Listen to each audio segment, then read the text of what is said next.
es el 10º año que participamos en la carrera, además como patrocinadores.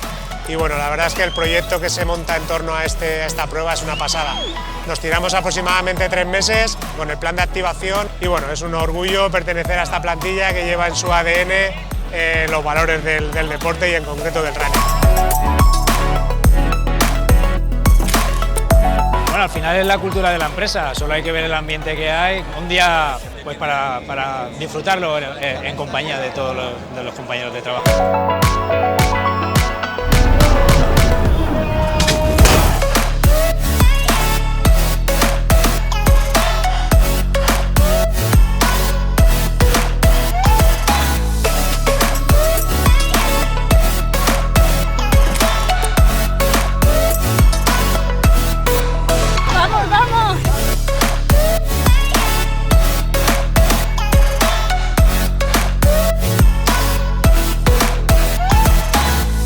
Que corro en la empresa, el ambiente es muy bueno, mucha gente y la verdad es que contento, yo repetiría el año que viene.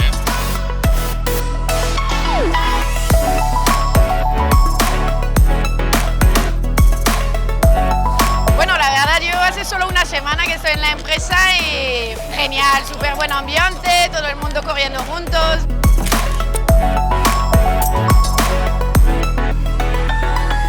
Pensaba que iba a ir mucho peor y bien, me lo he pasado muy bien, la verdad.